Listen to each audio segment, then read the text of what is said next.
talk about drop 3 voicings, continuing my quest to cover all of the different drop voicing types on the guitar. If you haven't already, I would probably check out the drop 2 video, because that kind of gives you an overview of what drop voicings are. But to recap, I'm taking a 4-note chord. Typically you call that a 7th chord. There are other options though. If I take a 7th chord and I play it all in a row in a closed position, let's say G major 7, G, B, D, F sharp, all my notes are under an octave from the top to the bottom, right? Those are within an octave.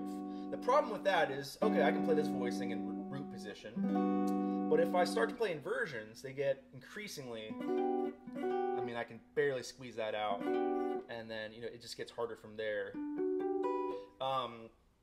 So they're really not a viable option on the guitar unless you have like Ben Monder hands.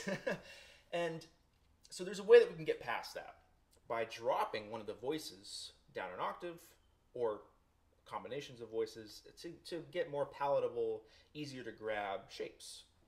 So the one I want to talk about today is drop 3. What that means is from the top, the third voice from the top is going to drop down an octave. What you're going to get is this.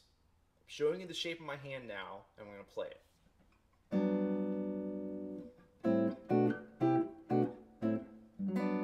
You probably, if you're watching this video, have encountered these voicings and maybe just didn't know the name of them. So G major 7 is now this. I've got the E string, bass note, a space, and then 3 strings after that consecutively, the D, G, and B strings respectively. So my notes are G, F sharp, B, D. Okay, we're like, how did you get there? Okay, I took my G major 7, root position, closed position, and I'm taking the third note from the top, which is B.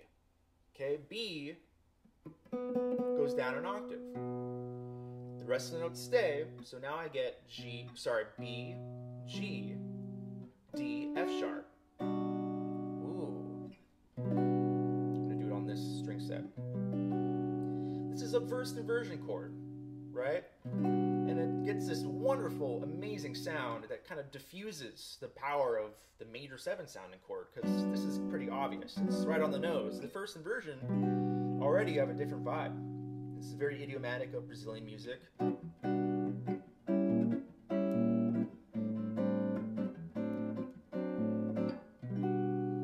Kind of gets this saudade, that sense of longing and nostalgia out of a traditional major chord. That's the power of inversions, in my opinion. So to get ourselves back to our root position, you take these notes and move them either up or down to the next chord tone. So B has to go down to G, G goes to F sharp, D goes to B, F sharp goes to D. Now I arrive at my classics, kind of stock G major 7 voicing that a lot of you have played. And the minor 7 version, if I play A minor 7, that's your typical bar, bar minor 7 shape. You've encountered these. And so I want to talk about where and how many places you can play this on the guitar, because to me there's kind of 2 logical string sets, and then going through some of the inversions. So like I said, you have this shape where you have a bass note, a skip, and then 3 strings. On a traditional 6-string guitar, you can only do that in 2 places, either the E, D, G, B strings, or the A, G, B, E strings. So to me, there's 2 string sets that you can play these drop 3 voicings on. Yes, there are other ways to finger them, like I did this example. That's already breaking the pattern of what I just said. But traditionally, you can play all of your inversions, all of your voicings, using this model of the 2 string sets, where you have the bass notes separated and then 3 notes on top. It's kind of a nice way to visualize it. And sonically, that's kind of what's happening as well. That bass note is separated, then you have 3 notes kind of clustered together. So here's my G major 7 root position. First inversion, second inversion, third inversion. Lots of nice colors in here.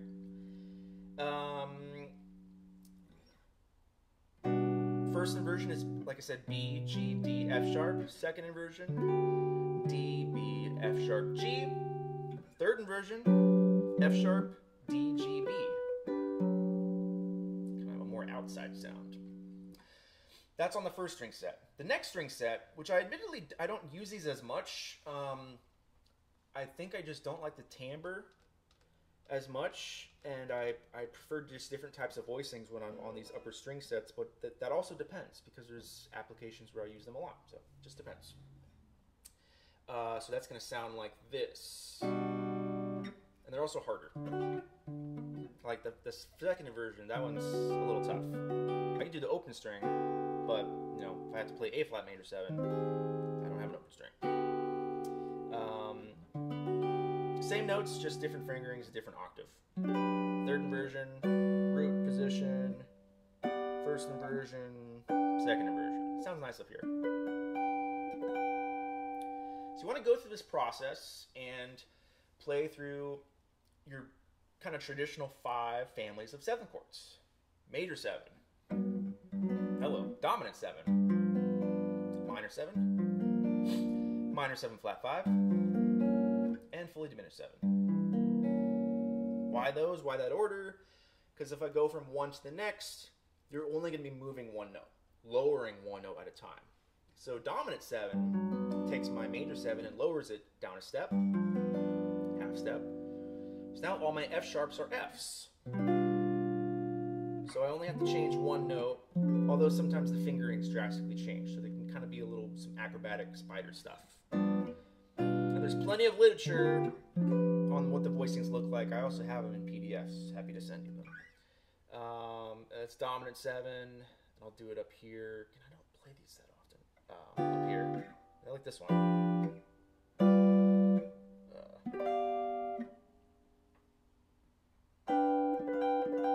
Here's minor 7.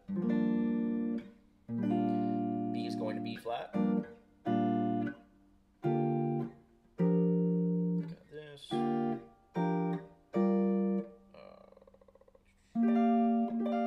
Minor 7 flat 5. I like these quite a lot. D is going to D flat, sorry.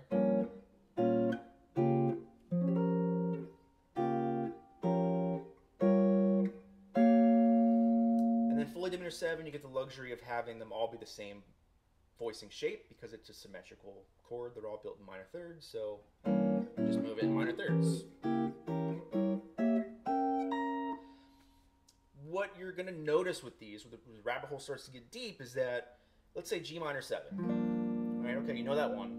First inversion. Oh, kind of sounds like, looks like a B flat 6 chord. Well, it is. It is a B flat 6. You're going to find that these inversions start to kind of illuminate how different chords are related to each other, and how 7th chords are, you know, triads and 7th chords are all stacking on top of each other to kind of become brothers or sisters or kind of relatives of each other. G minor 7 flat 5 is the same thing as B flat minor 6. Right? There's all sorts of different connections you can start making.